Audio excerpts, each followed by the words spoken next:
everyone today to our webinar, Financial Governance for Treasurers. I'd like to start by acknowledging the country, the traditional custodians of the lands on which we work and meet today, and the Aboriginal and Torres Strait Islanders of people participating in this webinar, in particular the Kuna Kunai people, the traditional custodians of the land on which I work today.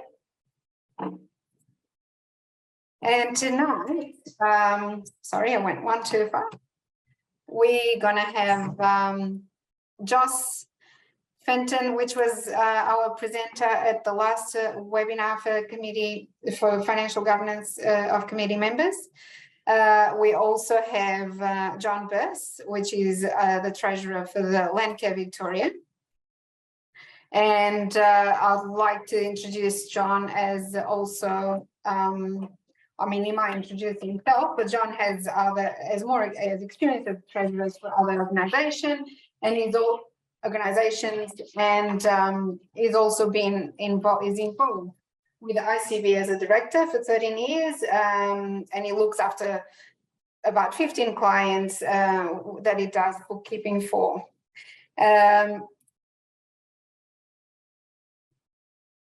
And Joss Fenton,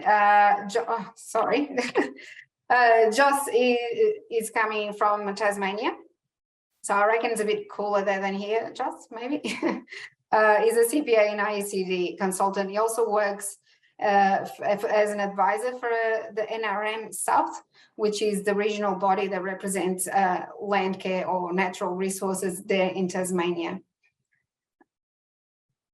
I'd like to also thank our funding partners, the Ross Trust and the Department of Energy, Environment and Climate Action.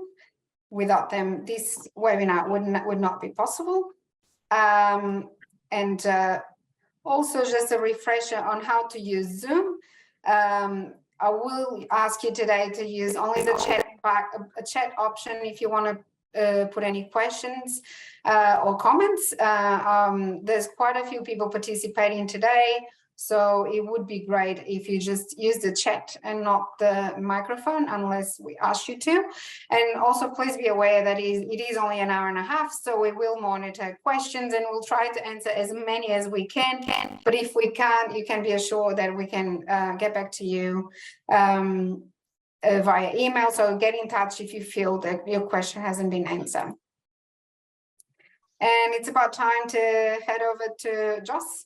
This will be a very interactive webinar, more like a workshop where we'll touch on questions from previous webinar, and we'll also take on new questions, and we'll really check the room and see if we're hitting the right buttons with you, and yeah, we'll go from there. So Joss, if you want to take over from me now, and thanks for coming tonight. Thank you, Anna. Hello, everyone, and greetings from Tasmania, or Lutruwita, Tasmania. And yes, it is certainly cold down here at the moment. I'm expecting to wake up in the morning to seeing some snow out our back window up Mount Wellington, Kunyani. So we'll get into our session. If we can go next slide, please, Anna. Yes, I acknowledge the land and sea that's been maintained for tens of thousands of years by the original custodians here in Lutruwita, and I pay my respects to the elders past, present and future. The information tonight will be is general in nature, and I recommend that you refer to your own auditor or other accounting reviewer or bookkeeper for other information specific to your organisation. Please also be respectful of if people have questions or share information that may be a little bit confidential, that we use the Chatham House rule with these types of presentations. So yes, we'll move on to there. Also, just thinking about the feedback that we got with the last session, I understand many of you are coming from very small land care groups from around Victoria, and I understand the previous presentation, there was a lot of a lot of content there for larger organisations. So we'll do our best during this session to make it relevant for smaller organisations. Please be aware that is a bit tricky, that you'll all have different needs there. So sing out with your questions as we go through. And if you're not sure about terminology that's used, or not sure how it's relevant to your organisation, please feel free to throw a question down in the chat function, and we'll do our best to answer that. That would be fantastic. Thanks. All right. So this is a list of topics we're getting through today. As Anna said, we've also got John with us, and I'll be throwing to him during some of these topics for some practical examples of some of the things he's dealt with under each of these topics. And Anna's also got a nice list of questions that have been sent through in advance that we'll get through at the end of the session. Talking questions, please also ask questions during each of these topics, as that will really add to what we're discussing. So please ask questions during the session. And if we run out of time for each topic, we may just have to throw some more questions to the end. But ask as many questions as you like during each topic, and we'll do our best to answer them as we go along. So yeah, next slide, please. Okay, so starting with the introduction and key roles of the Treasurer. As per, I've referenced the ourcommunity.com.au website for this, and they reiterate that the main role for a Treasurer is to present the financial reports to the board or general committee. Some large organisations may have a finance committee where it gets presented first, but most of you would probably just have the one committee or board. So the Treasurer's key role is to present the financial reports at that meeting, at the committee meeting. They will also manage the accounts. They may be hands-on with doing that for smaller organisations, or larger ones, they may be outsourcing it to bookkeepers or finance staff. So if you're managing the accounts yourself, you're obviously receiving income, paying bills, doing bank reconciliations, and keeping the accounts in a system, which we'll get to in a moment. You may also be preparing budgets. We've got a questionnaire on that, a poll on that during this session to see how many of you are doing budgets just out of interest. And you may also be doing other things such as liaising with the bank and other organisations to do with your finance. John, I'll throw to you at this point in time, because I understand you've had some experience with helping with handing over to new treasurers and making the path as smooth as possible for them. So John, perhaps you can talk to that, please. Yeah, thanks, Joss. Yeah, one of the issues obviously is getting the financial records from one person to another, and that's where being in the cloud is an advantage, because all you need to do is obviously just log into Xero or QuickBooks or MYOB or whatever. Otherwise, you've got to obviously hand the financial records over. Banking is also another thing too. What I found in the past is getting the names minuted of who the new office bearers are and who the signatories are, is also very important to make sure that's all done with the bank. Yeah, thanks, John.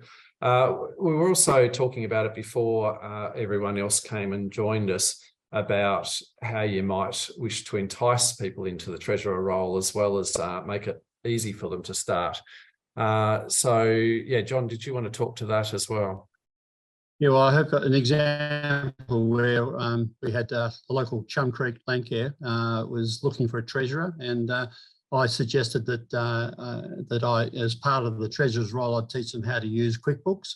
So that's something also you might find that younger people would like to have experience with cloud accounting systems. So that's something you could offer them. The other thing is, if you want to become an accountant or a bookkeeper, you do need experience hours. And one of the things that would be very useful is to encourage people to become treasurer of your local Landcare group to build up their experience hours so they could become a tax agent or a BAS agent in the future. Yeah, thanks, John. And likewise, whenever I've presented to groups of university students or other students, I've always encouraged them to volunteer for not-for-profit organisations, because it's a great way for them to get experience. And I've had some of these people come up to me a year or two later and say, look, Joss, I've been volunteering to this organisation. It was a fantastic experience. So I encourage you to get out there if you do need to do a handover in the future, and start thinking about people you could approach, or whether you've got a local university or TAFE or somewhere like that you could approach and suggest that to them, where they've got people that are keen to get that experience.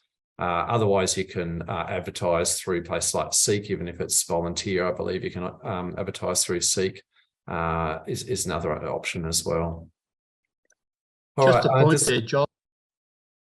Josh, I'd recommend that all groups get an assistant treasurer, someone so you could be able to hand over the processes. Don't leave it to the last minute. Again, you'll generally find when you are looking for office bearers, the last person to fill the role is usually the treasurer. But it's a good idea to try exactly what Josh said, get a university student or other people who might be interested in learning the ropes to become an assistant treasurer with you, so you can hand over.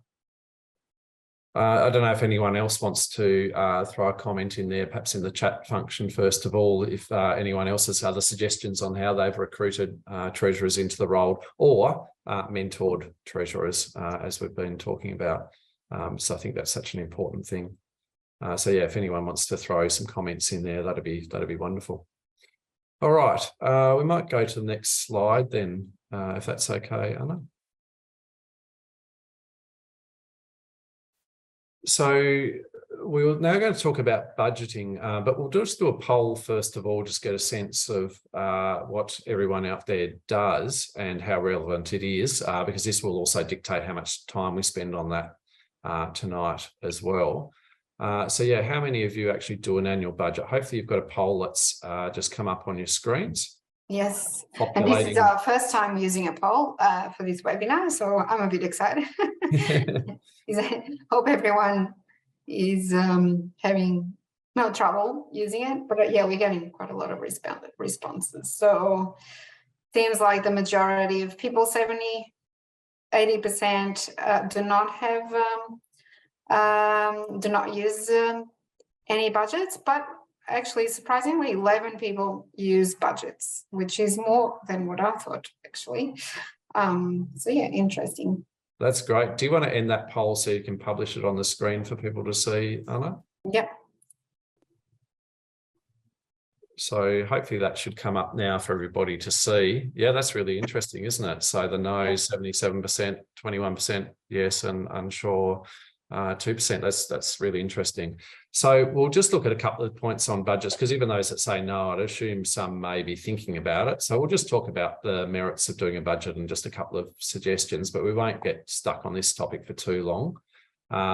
In the comments, I can see somebody saying that they use project budgets. So that makes sense. That makes complete sense. You definitely, if you've got a grant and got a project there to run, I'd imagine that would be very important to do a budget around that project.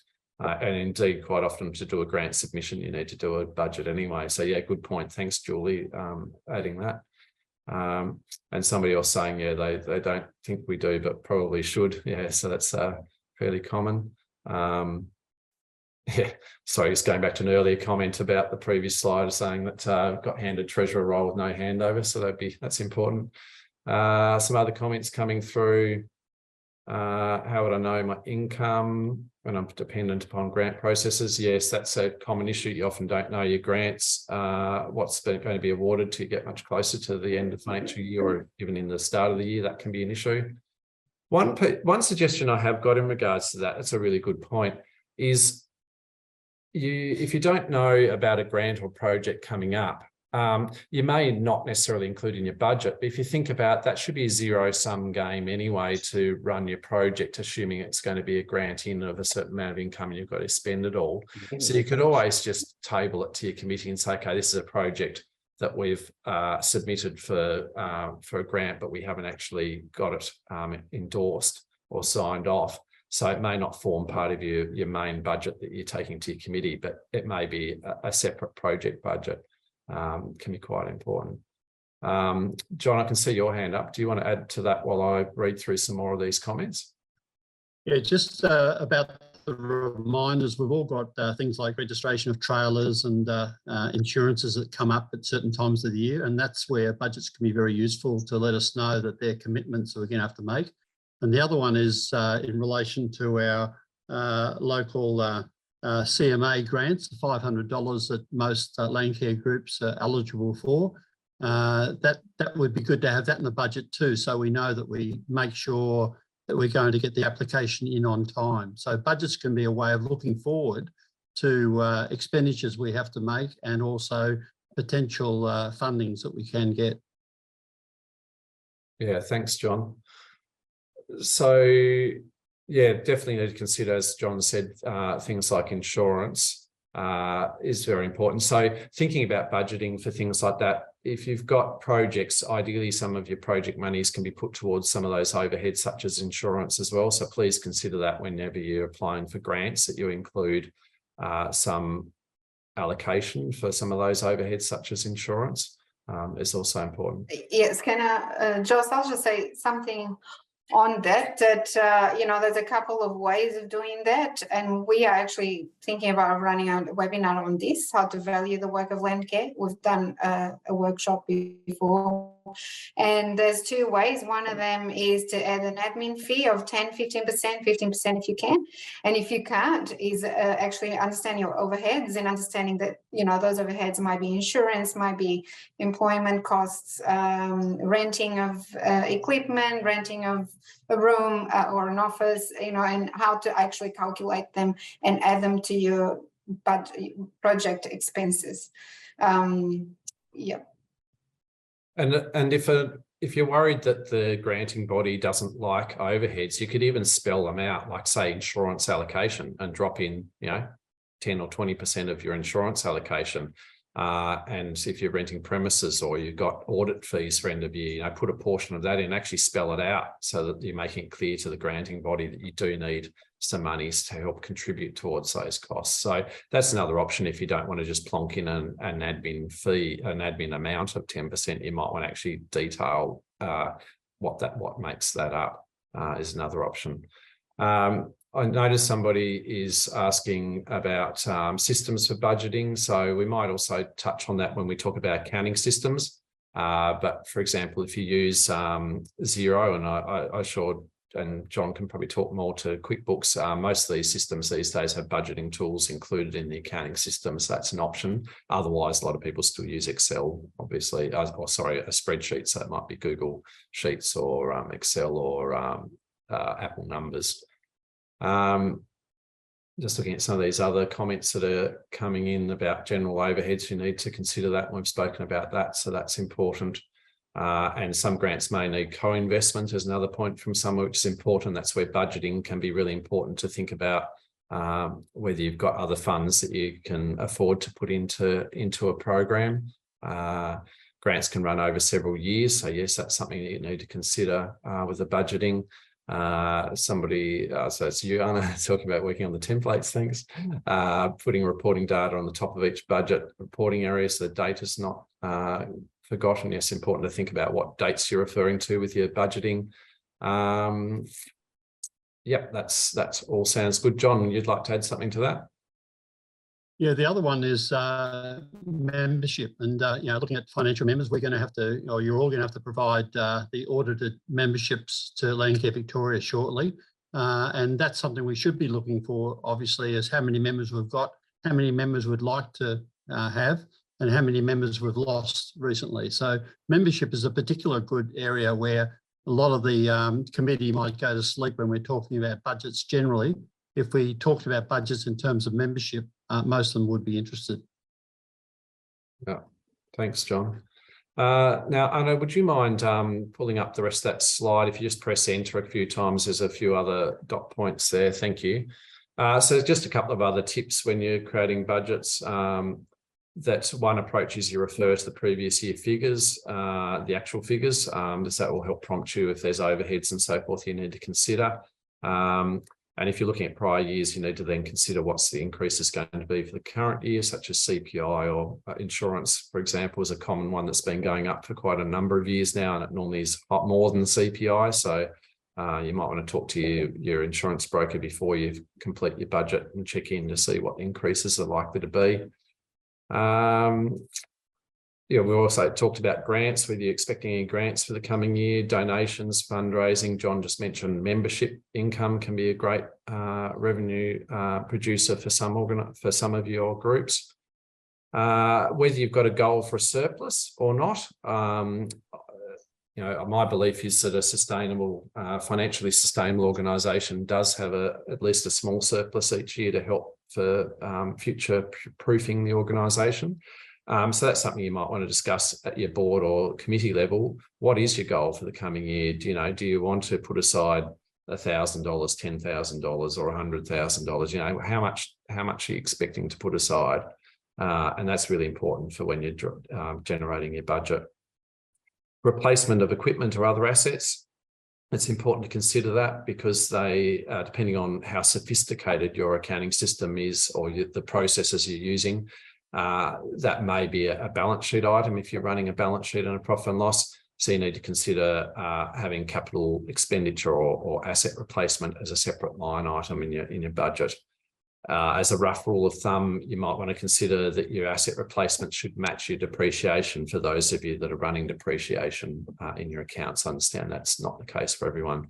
With your grants, some of you need to consider whether your grants allow you to buy assets or not. If they don't allow you to buy assets, once again, you might want to consider that the grant still needs to provide for asset replacement. So it might have an allocation in there when you request for grants that it helps pay for some of your assets. So it might be part of your motor vehicle or part of your tools, your gardening tools or whatever other assets you might have.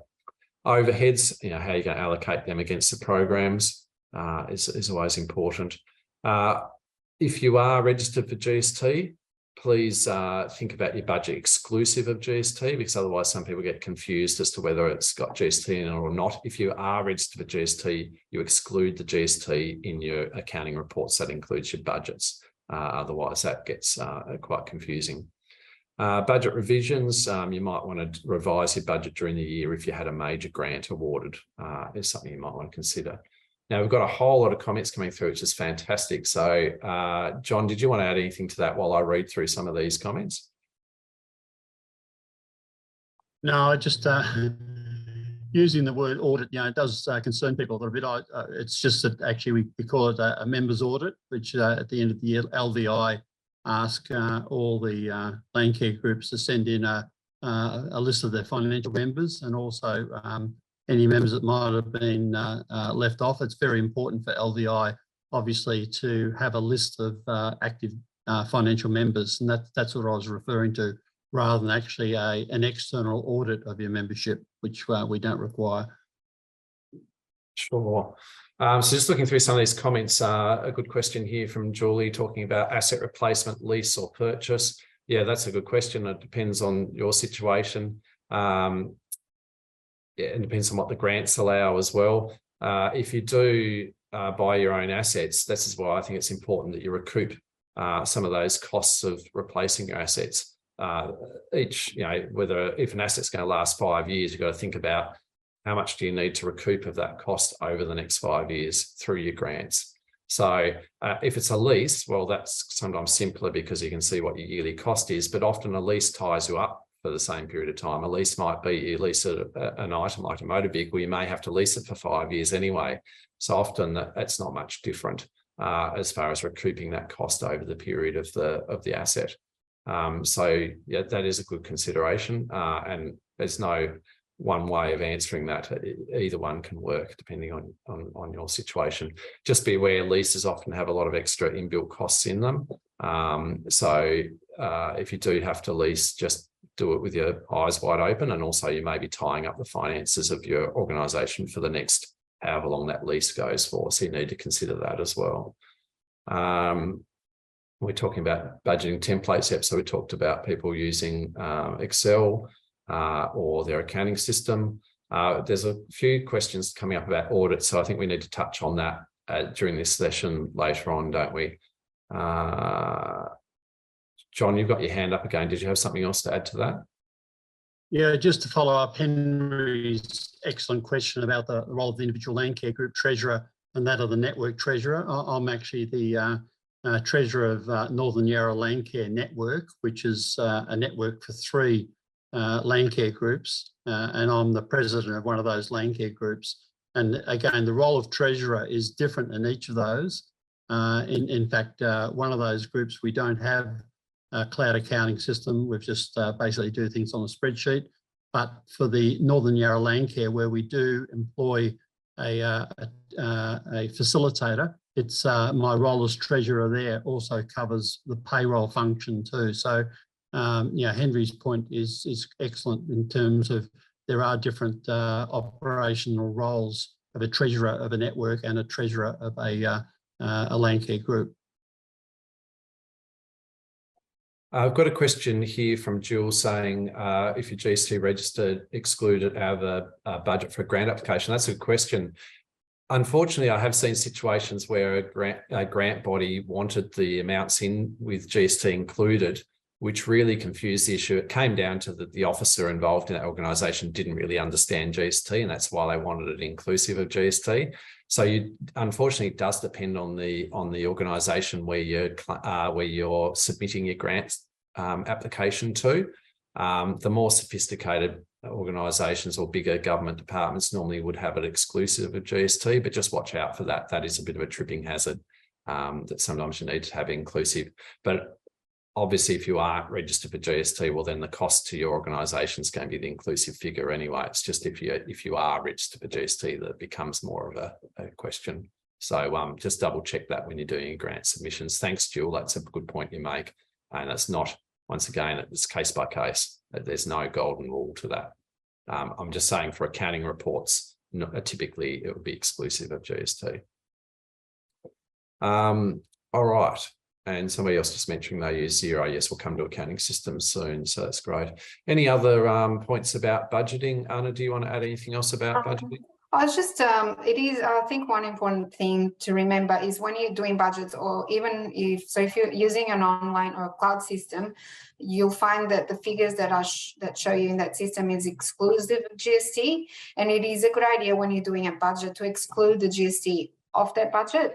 And then and also be aware that then when you look at your bank account, that your bank account will include an amount that relates to GST, so it's not going to balance with your accounting system because it is usually GST exclusive, but you need to account that will be sitting in the bank there, and that is not your money, and it is money that it needs to go back to the ATO.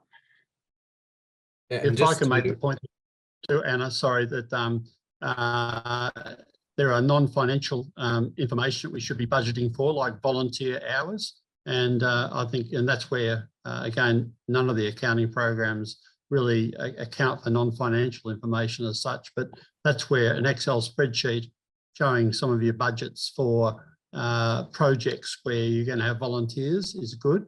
And I'd even suggest that as an organisation, you do budget for how many volunteer hours you're expecting from your group, and then offset that with the actual so that you can see how, because volunteers are what keep Landcare happening. So budgeting for that would be a good idea. It's a good idea, John.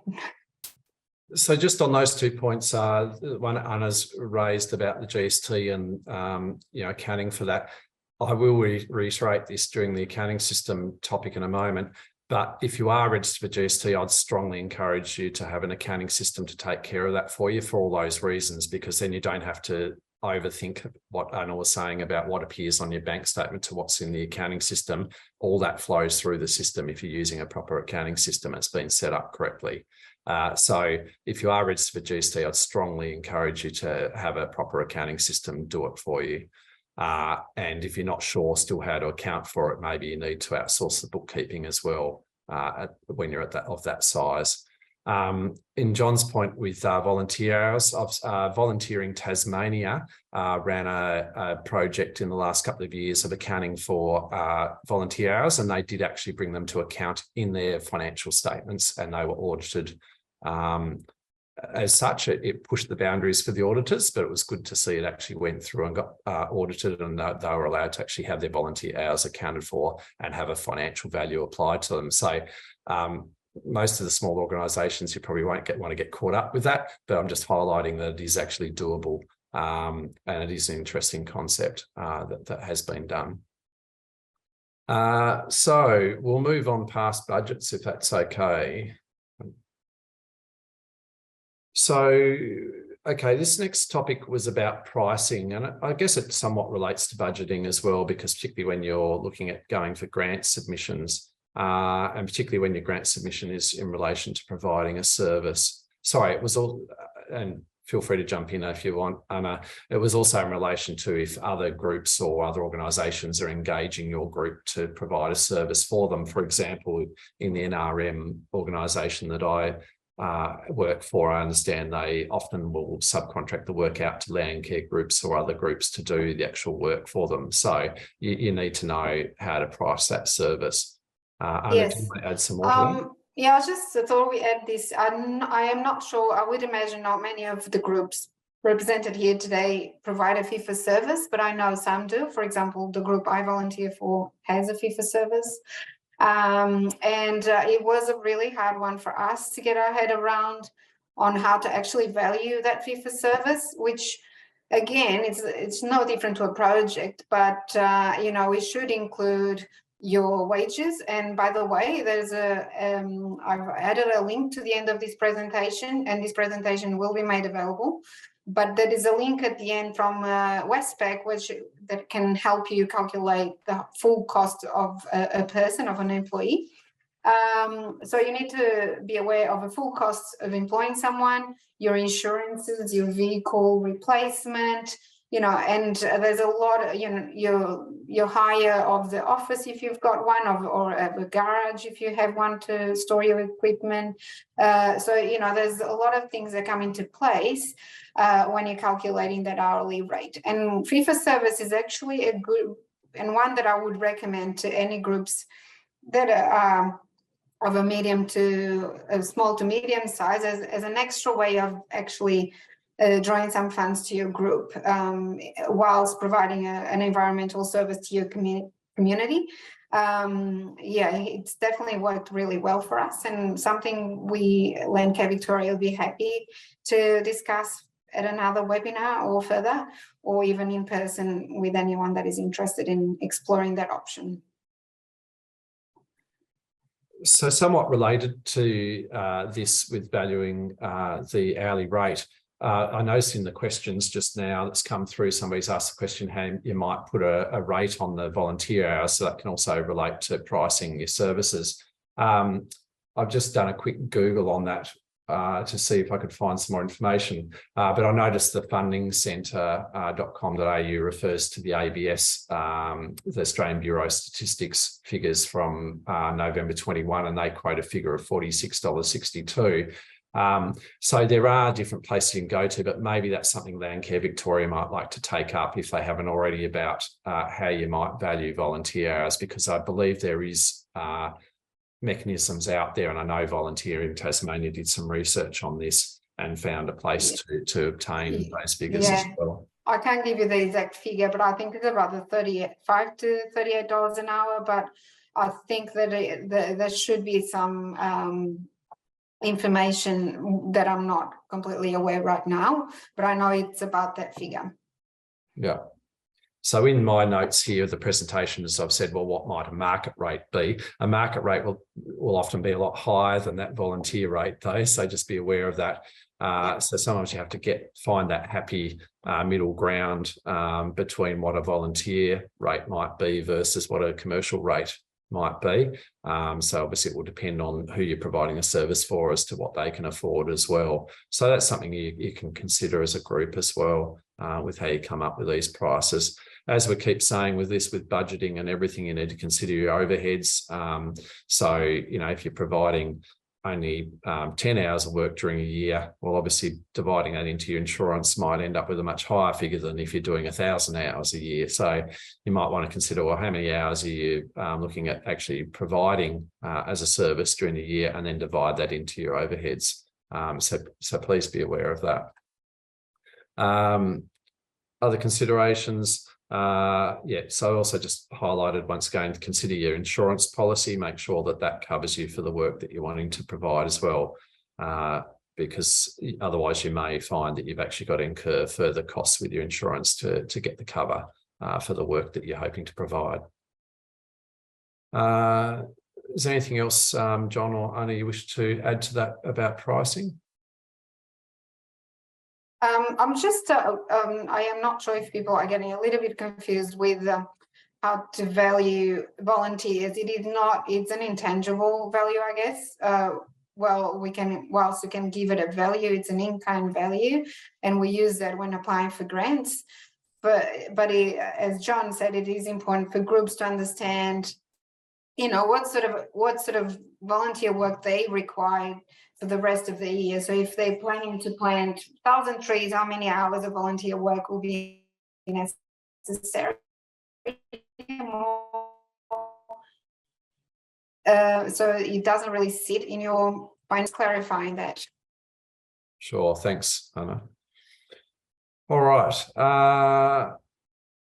That's interesting. You probably want to take some of these questions on notice. I'd imagine, Anna, there's quite a few questions coming through about insurance and a few different bits and pieces, so I won't try to go into those now. I think they might need to be taken on notice. Can we go to the next slide, please? Yep. Okay, GST and invoicing. So I believe this comes back to one of the questions later on that was asked since the last session as well. So just to be clear, if you're a not-for-profit organisation, then the threshold from the tax office's point of view is $150,000 revenue, so sales revenue. So includes all your grant revenue and everything. So if you're over 150,000 in a year, then you're supposed to be registered for GST.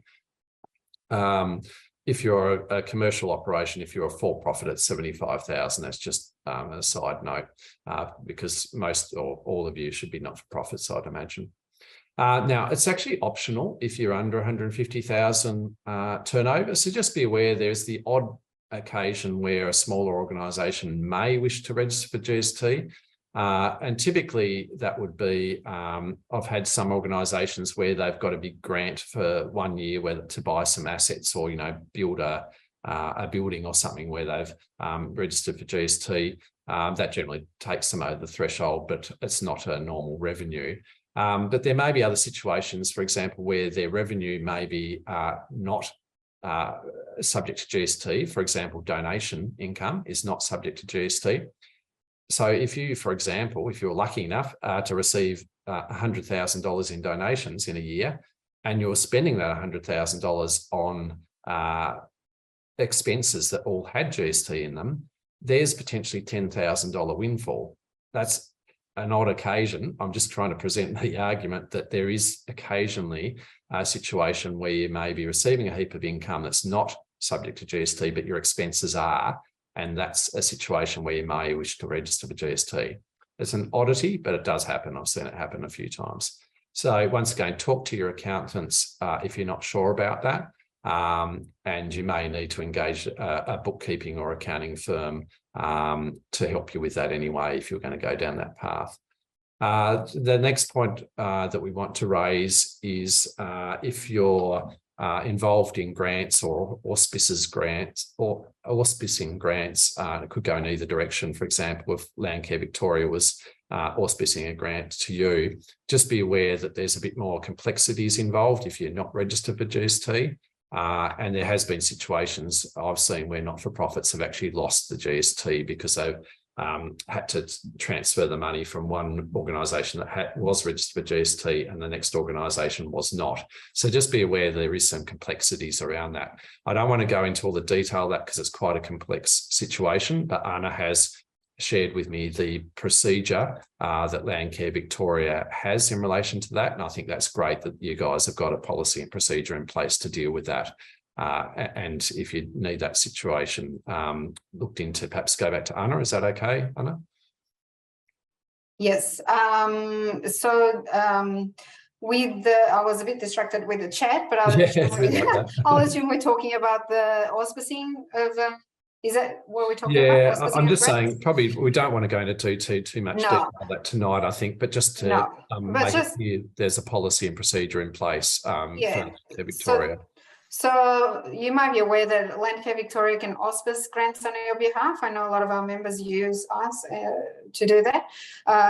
You need to be aware that we do have a policy in place that establishes some rules around risk management and also about the GST component.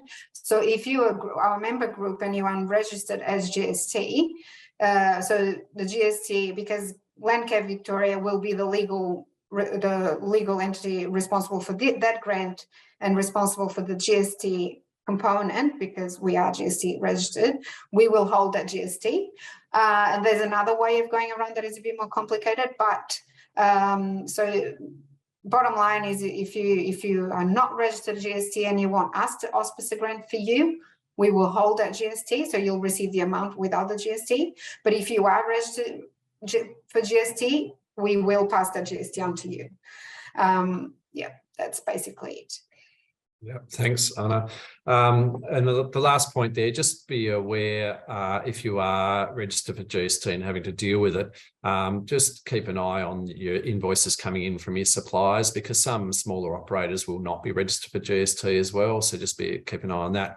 I've noticed in my current job, a lot of suppliers are providing invoices that aren't even compliant for GST. They don't even understand the requirements themselves.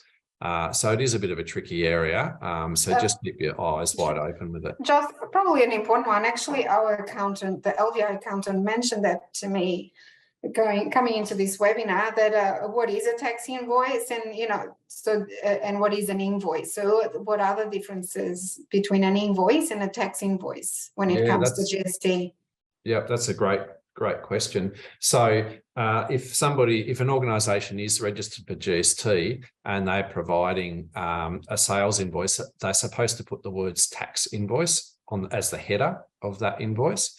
Whereas if they're not registered for GST, typically they just call it an invoice. So that's generally the difference between it's a tax invoice because the organisation providing the product or service is registered for GST, or just an invoice because they're non-registered for GST. So just keep an eye on that. The ATO have also got clear guidelines for what is required on a tax invoice. So you may wish to look that up, and we could provide that link later if that's of help to people.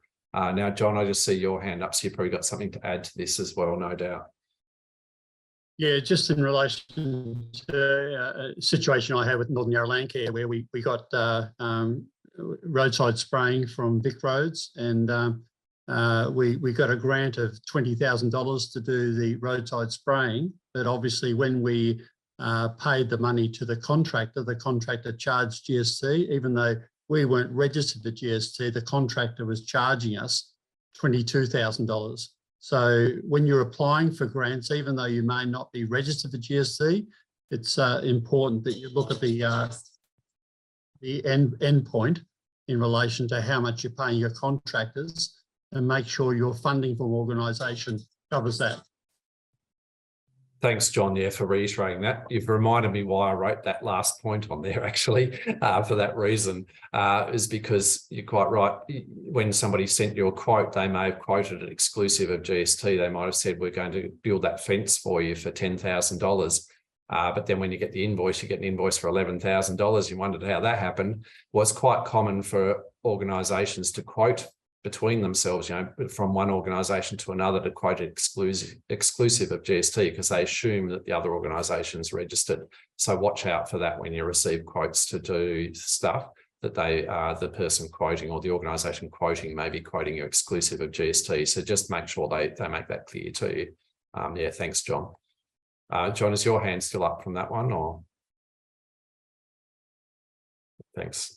I've also called up here on the screen, just seeing if I can share my screen on that.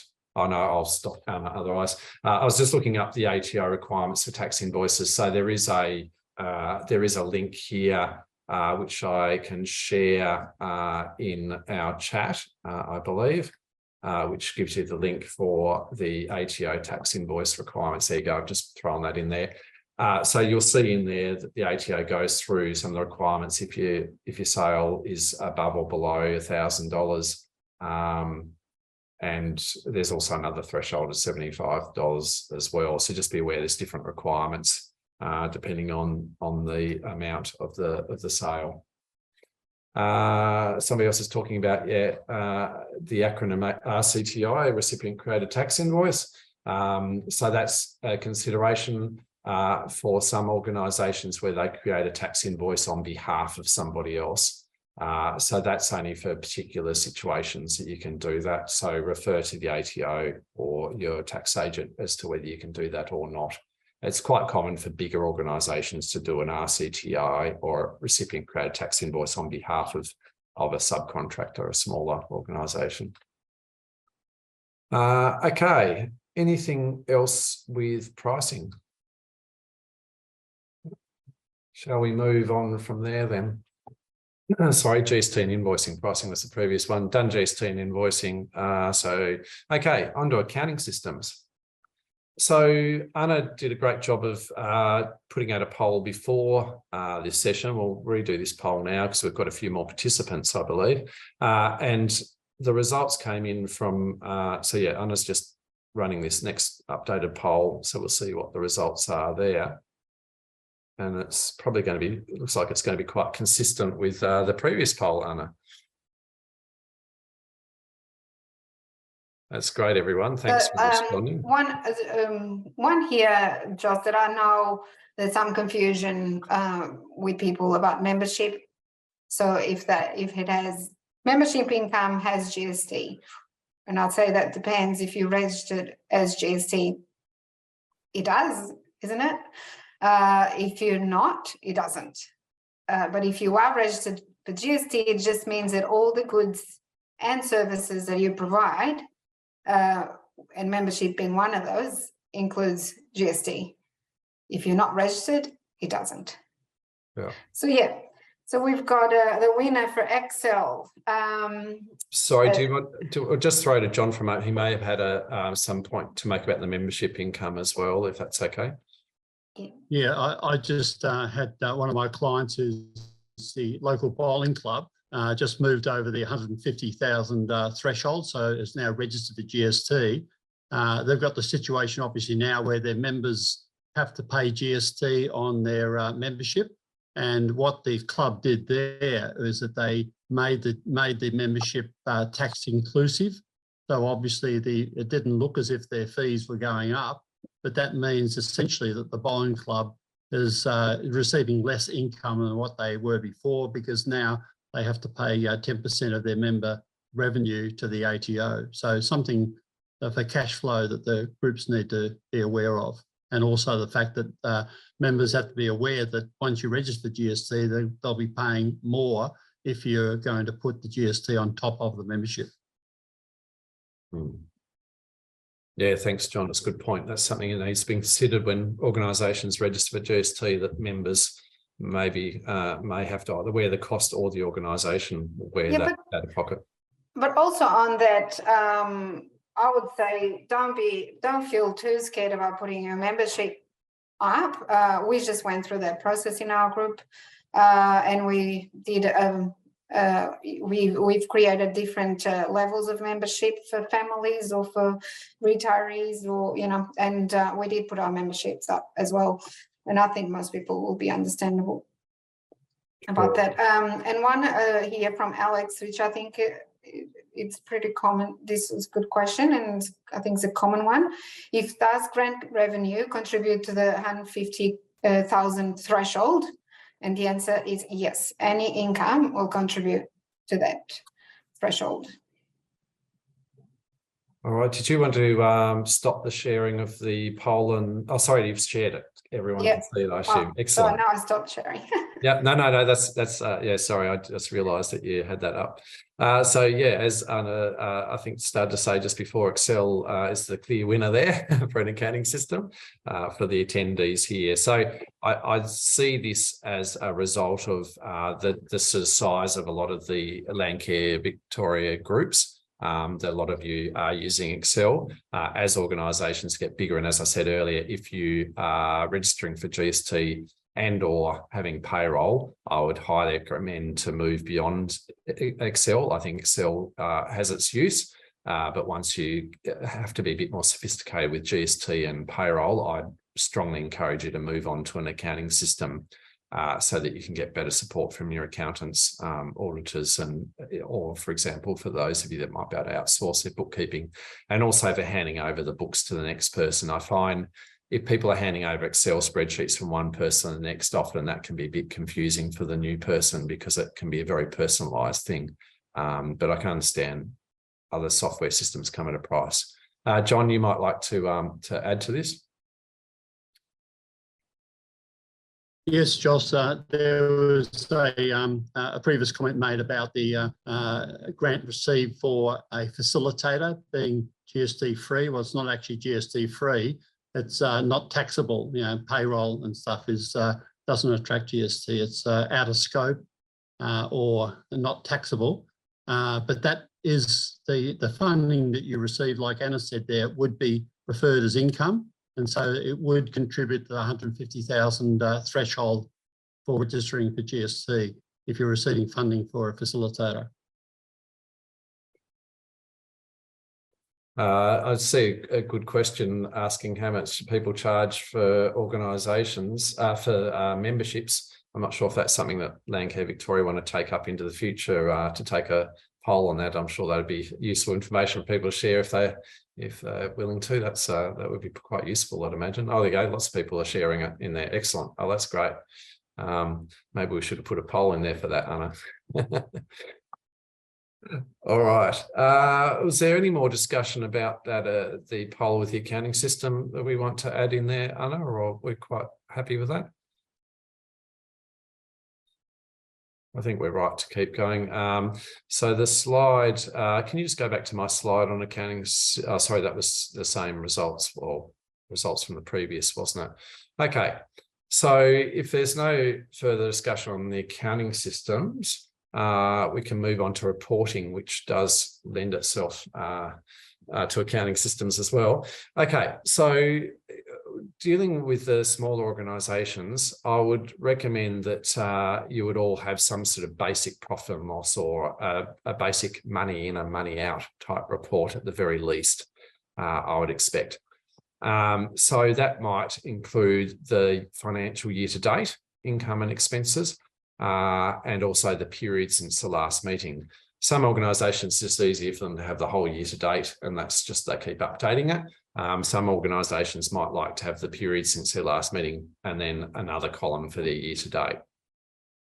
So that would be quite common, and I'd say at the very least you should have that. If that's how you're reporting just as cash in and out for the period of time, then if you're not sophisticated enough to have a balance sheet, then you'll probably at least want to have a couple of items that you would typically see on a balance sheet, such as the cash balance.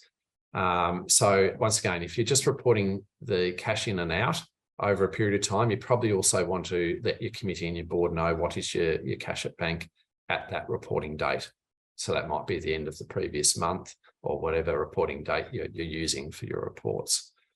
So that's at the very basic level. You might also want to have a list of monies that you are owed from, say, your members or sponsors or whoever, and a list of monies that you owe to your suppliers. Once again, these are items that would commonly show on your balance sheet if you had a balance sheet, but if you don't have a balance sheet, I'd encourage you to at least have those basic listings as you're reporting to your committee or board.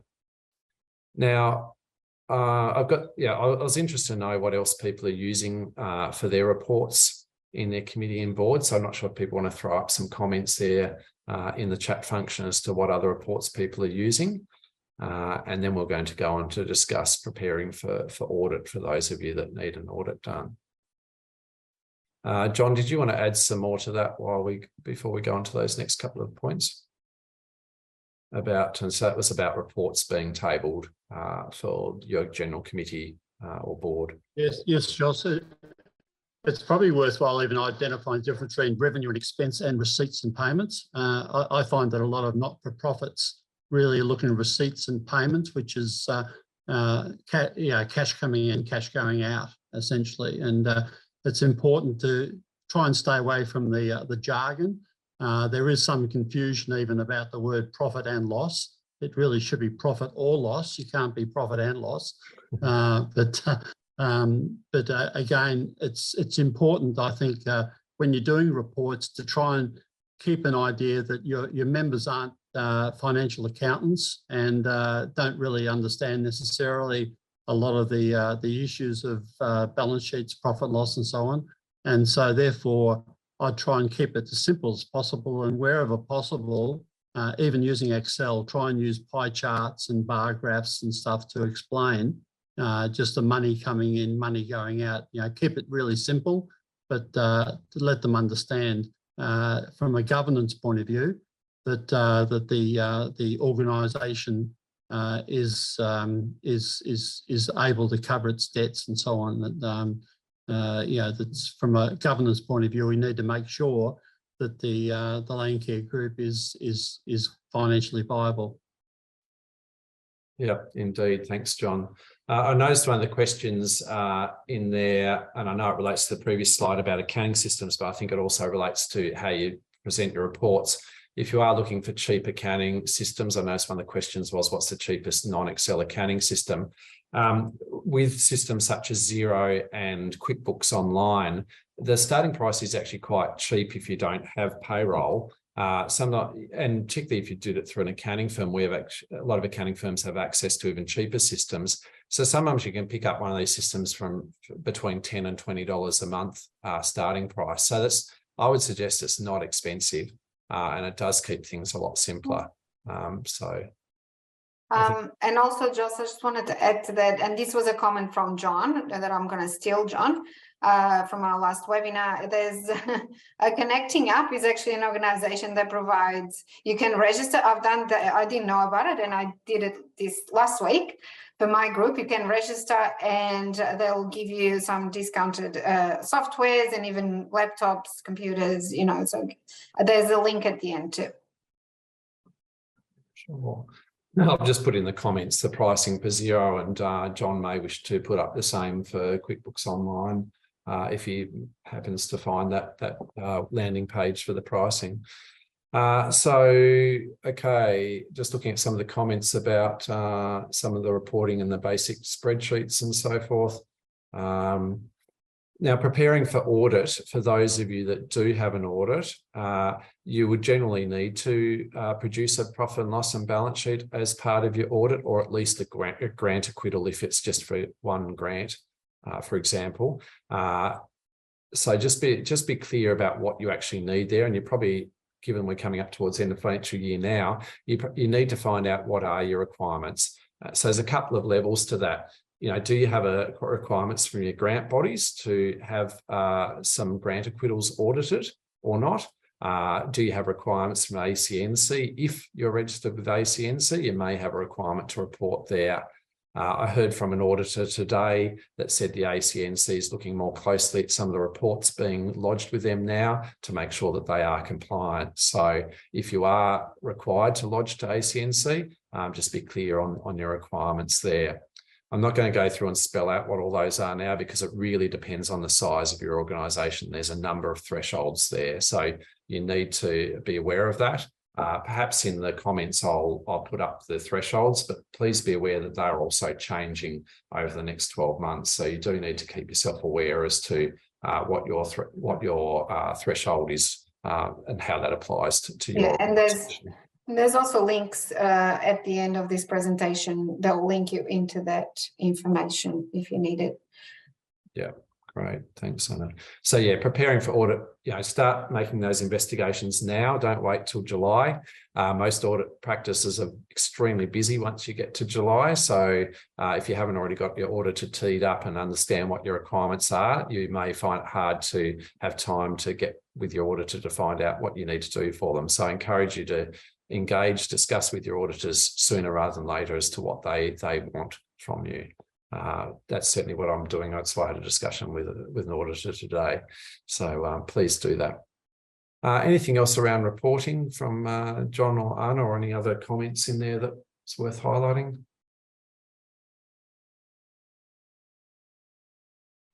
Oh, just one from John. John, do you want to, we had a little chat before this webinar, and John was saying that sometimes he uses some visuals to present reports. Yeah, it's very easy in Excel just to highlight the revenue or the money that's come in your Excel spreadsheet and provide a pie chart.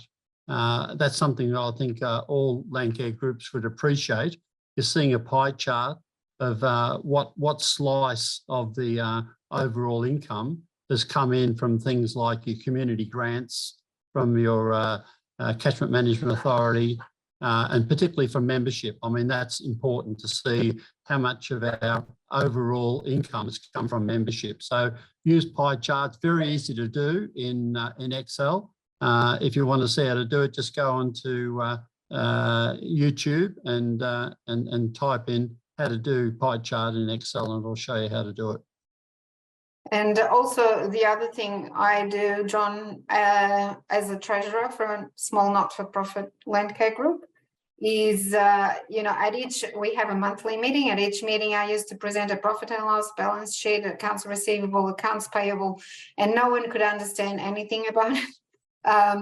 You know, and so what I decided, I didn't decide, so the group decided that we would move into a quarterly report rather than monthly report. And at that meeting, at the quarterly meeting, I'd spend a little bit more time explaining to all the rest of the committee members what those figures actually mean.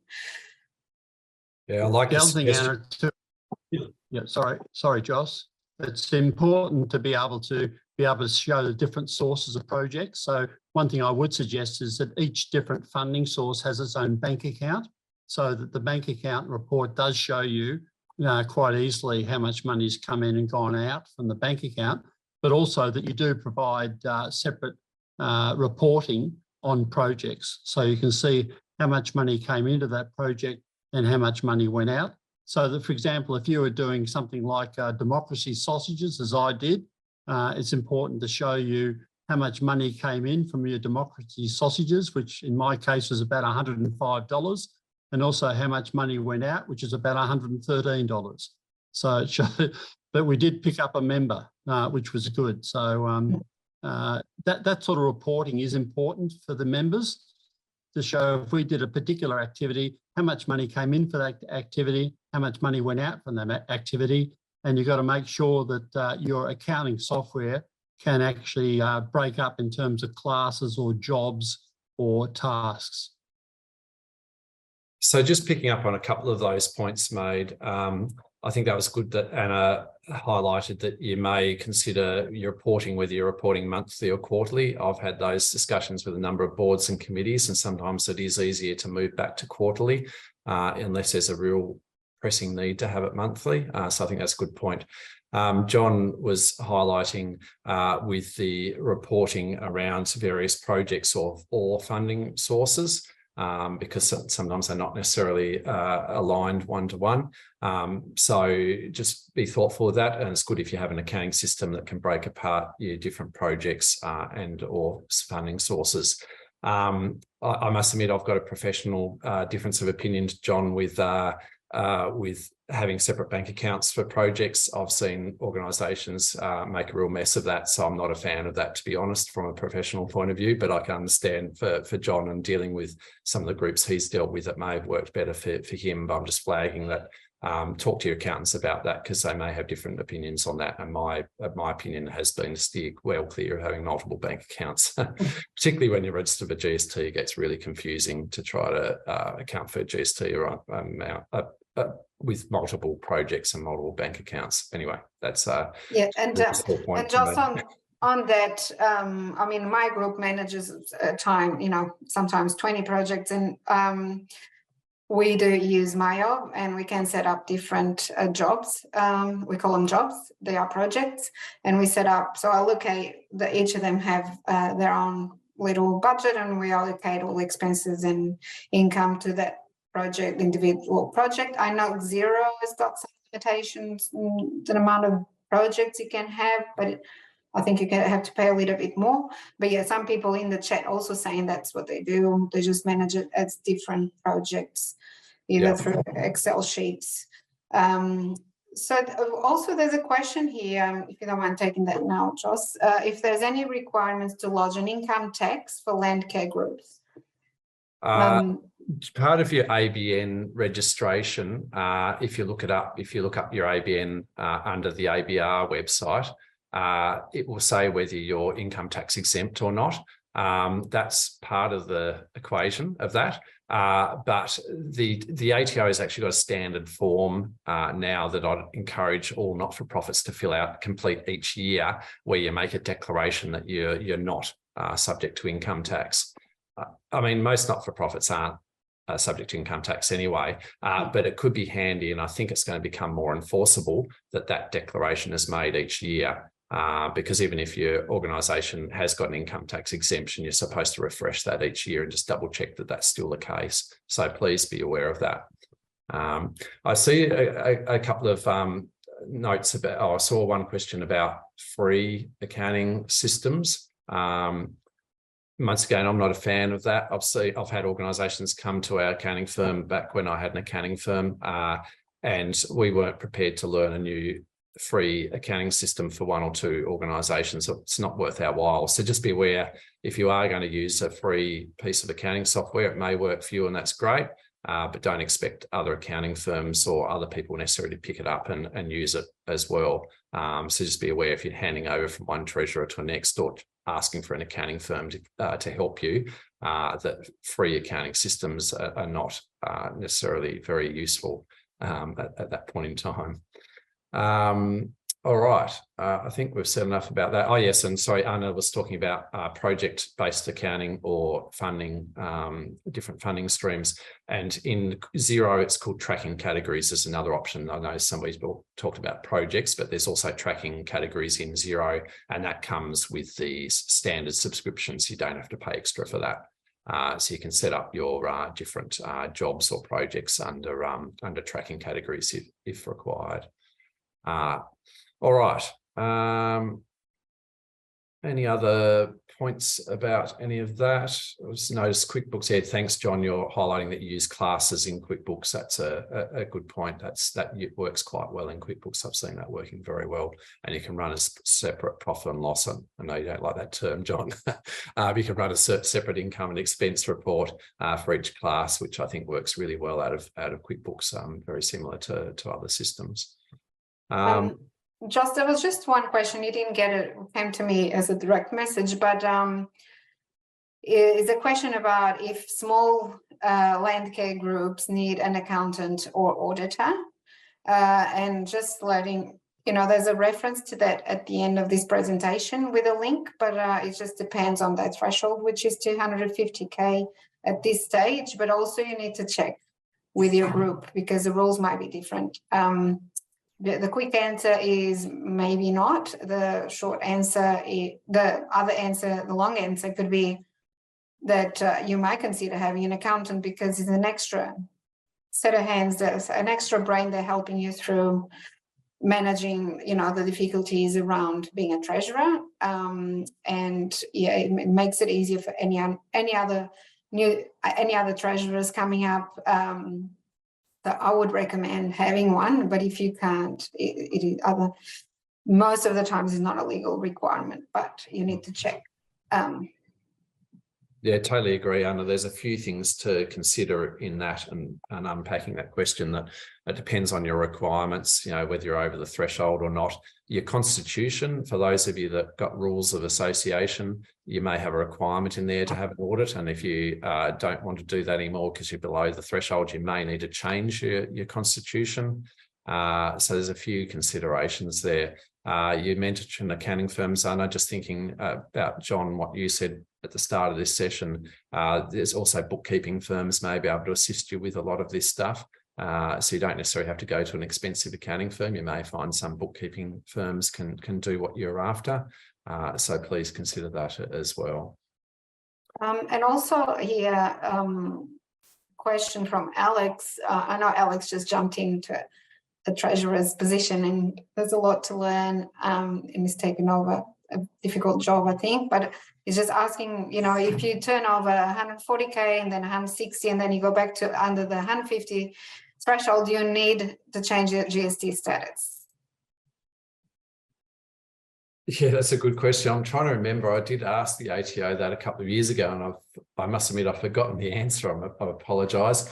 I'm just doing a quick Google on that to see if I can remember. John, do you know about the answer to that in the meantime or not? So I have asked the ATO this before. No, I suppose the rule is $150,000. So if you're below that, you don't need to register. But the mucking up of having to change between GST registered might not be worthwhile, because again, the year after that, you might be over 150 again.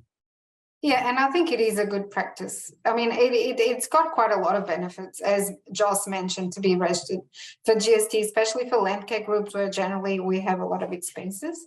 So it can help you with cash flow even.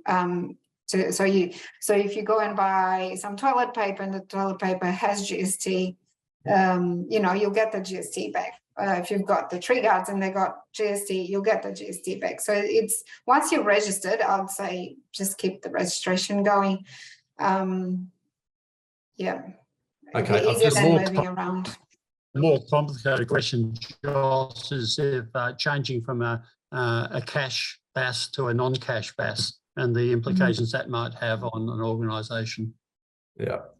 Sorry, just going back to the GST turnover, just double checked on the ATO website. It talks about looking at the basically the last 12 months. You've really got to look at, and then your projected one, whether it's likely to go over or not. So if you look up ATO registering for GST, there's some examples in there that might be worth looking at if you're on that cusp as to whether you need to register or not. Just be aware you can be registered for 12 months and then deregister. I've done that for a number of organisations as well. So if you've got a grant, a big one-off grant that tips you over the edge, you can run GST for 12 months, and that might be where you want to make sure that grant includes some costs for bookkeeping or accounting help, and then you can deregister again after after 12 months. So just be aware there's those options. John's just raised about moving from accrual, GST registered on accrual basis or cash basis, then change it to accrual. There needs to be some considerations on that, so you don't end up putting GST through twice, because there is an overlapping period there. So just be aware that you may need some help around that. It's not a straightforward thing from what I've experienced. So just watch out for that if you're having to change from one method to the next. Now, Joss, we've got about 15 minutes left. And I'm thinking that we might, instead of taking new questions right now, we can go to the old questions to make sure we're not repeating old questions, and then open for new questions, if you're happy with that. Sounds like a great idea. Thanks, Anna. Yeah. So from our previous webinar, and thanks to everyone that gave me some feedback about this. So we had a question. So should a small volunteer group apply for an ABN and or GST, particularly in regards to grants? So I think we have answered that throughout the webinar today. We talked about the threshold, we talked about the impacts, the benefits of being registered GST. The second question, the group is considering registering for GST to enable more autonomy over grant processes and would like to understand the reporting requirements. They would also like to understand whether GST would then need to be applied to the fees they charge to their members, which we have answered, and the answer was yes. In regards to more autonomy over the grant process, and I think we have answered that question as well. Joss, do you think the group?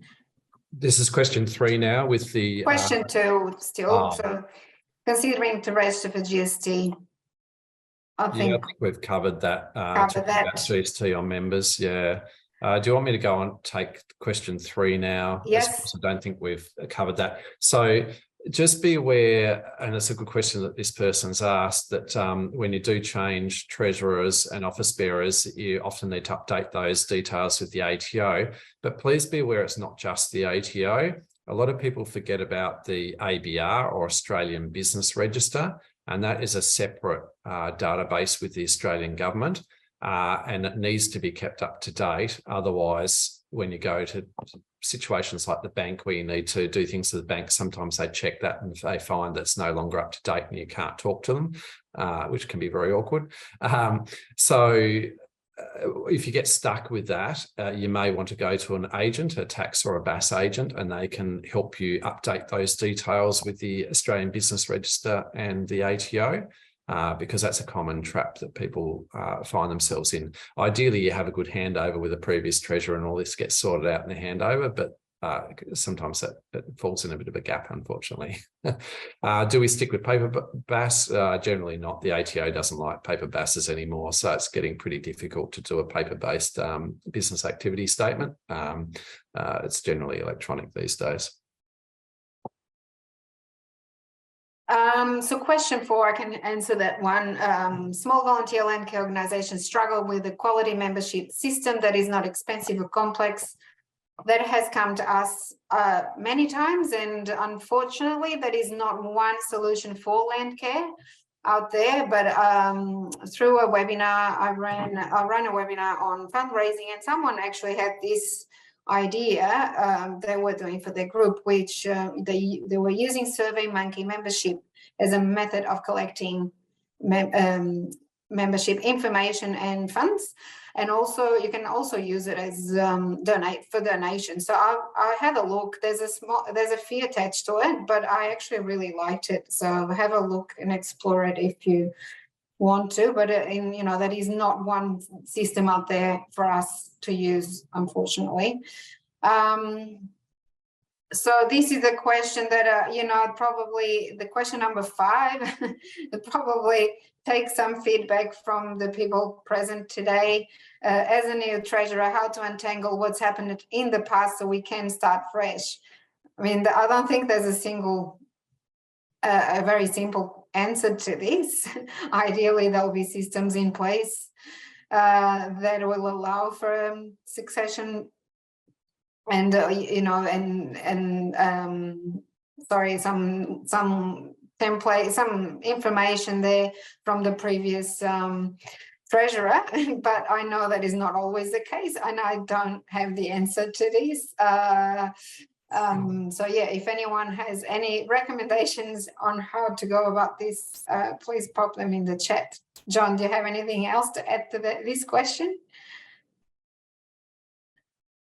No, just it is very important that you don't leave things too late. The important thing with running the books or reconciling accounts is that you do reconcile at least monthly, and sometimes even if you have a lot of transactions, even reconcile weekly. But it is important, obviously, that you do make sure that you reconcile. And that's one criticism I've got of some of the accounting programs, that they basically just use the bank feeds as a reconciliation process. I always like to actually go through and do an external reconciliation on not only your bank accounts, but everything in your balance sheet should actually be reconciled through as well. I know Alex, do you mind just wait, can you wait until the end? So make sure we ran through everything and I'll open the chat to you. Is it okay? Oh yeah, because I know Alex has been having a lot of trouble with this group. But yeah, so we've also answered question 6 already. Question 7. We also answered that one. Question 8, and this is a really takeaway. So I might let Alex come in now and talk. Alex, do you want to unmute yourself? I know you had your hand raised about that question about. Yeah, can you hear me okay? Yep.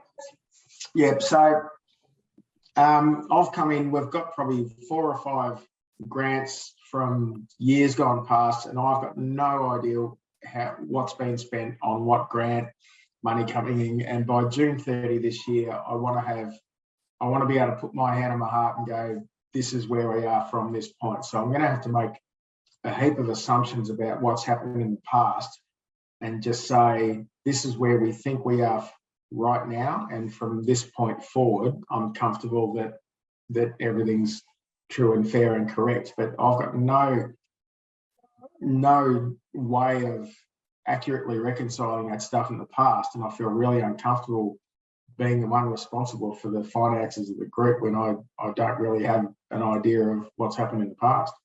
Yeah, and I would say, Alex, for that, there's a webinar on committee roles and responsibilities, and if you're acting in good faith, and so I would just keep it clear in the minutes that this is the case, and you do not have access to past information, and minute it, so it's there, so you in that way you won't get into trouble. And I'm sure you're doing all the right things, and yeah, I'd suggest look at the grant acquittals that have been, if there has been grant acquittals lodged over the previous years, or interim reports on those grants would be another thing to check.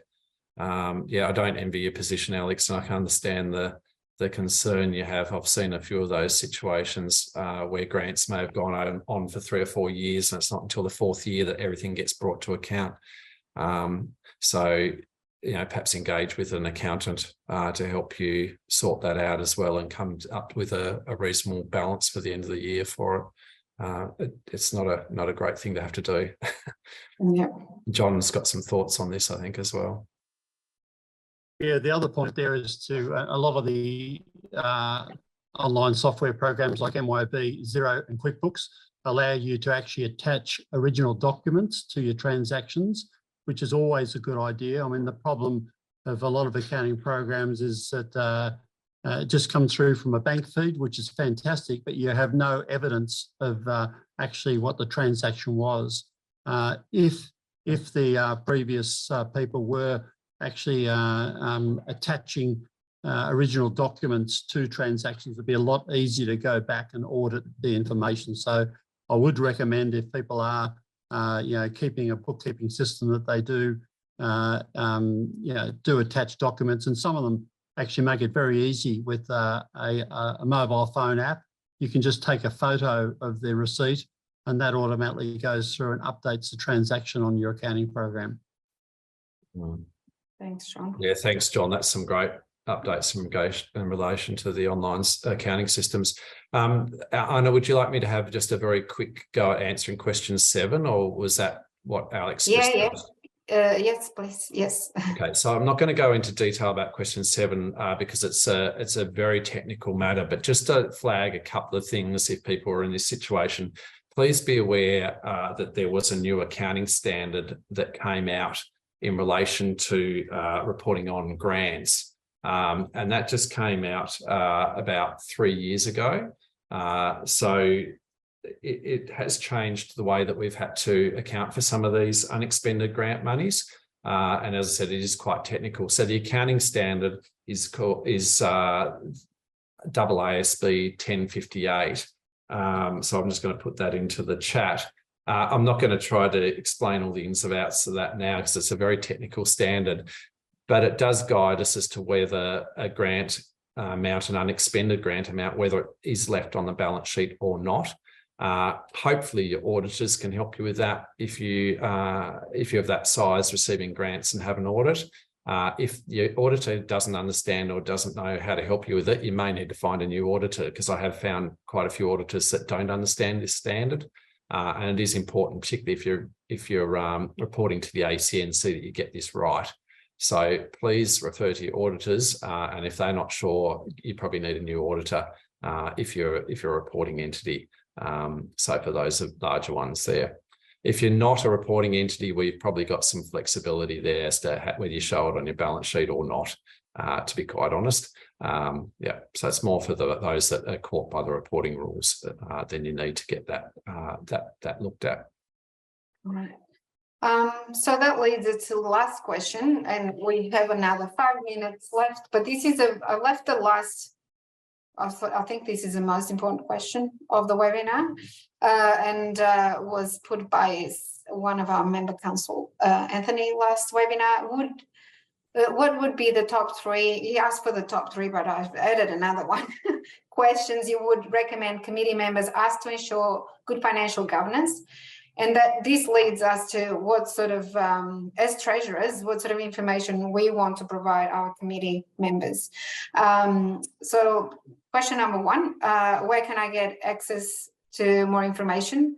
So this is something that was talked at our committee roles and responsibilities webinar, that all committee members are actually responsible for the finances of an organization. So asking questions as a committee member is very important, and also giving the answers to those questions is also very important. So as a treasurer, don't feel like you're being attacked because a committee member is asking for information. It's actually their legal duty to do it, and it's up to us treasurers to provide that information, and that comes with keeping good records. Where are we at? So what does this mean?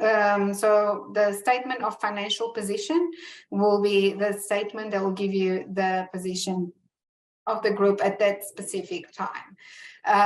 And this will also give you an indication of the risk of insolvency. And I think most important in insolvency is also understanding if we are sustainable. So if we've got enough funds to keep the group going for many years. So consider again the profit, or you might not like to call it a profit, but a surplus. It's very important to keep as a not-for-profit, and consider budgets here as a tool to predict how this future will be. Third question, how we are going. So this is the profit and loss statement, so the incomes and outgoings of the group, and also present the amounts we owe, so the payable accounts, and the amounts that are owed to us, the receivables, to understand if we forgot to, there's an invoice that hasn't been paid for 90 days, it's something you need to look at, or we haven't been paying our bills. That's an important one too. And then when you do that, so profit and loss statements, you can also do it for individual projects, also consider that. And last but not least, if we are safe, and this refers to what controls are in place. So controls means, do we have, how many signatures do we have? So how many people do we have looking after our finances, our transactions? And it is recommended that you have at least 2 signatures, but you need to confirm with your rules or constitution on how many signatures you should have. But you can have actually, independent of your constitution, you can have more than 2, you can have 4. It's actually recommended you have more. So if someone goes on holiday and can't pay the bills, you've got someone there. And also where are the records, and who is doing them, if you've got a bookkeeper, how are you controlling that bookkeeper, etc. And this is how I will finish today. I don't think we've got more time for questions, but I'll take on the ones that I just came through the chat that I didn't have time to look at. But I'm aware of time, and I just wanted to share some of the useful links and information. There's a lot of really good links in. I'm also working on a template for an accountant, a chart of accounts specific for Landcare. Hope to share that with you soon, and some budget templates. You will get this PDF, the PDF of this presentation. So you can actually go to all those links. And our next webinar will not be about finances, will be about risk management and insurance on the 6th of June. And I hope to see you there. And just want to finish by thanking everyone that came today. We had a really good attendance. I really enjoyed all the questions. It was a very interactive webinar. I really enjoyed it today. And many thanks for Joss to present again, and for being so flexible around the questions. And last but not least, to John for volunteering today to come and provide all these really amazing tips, very useful tips around treasuring.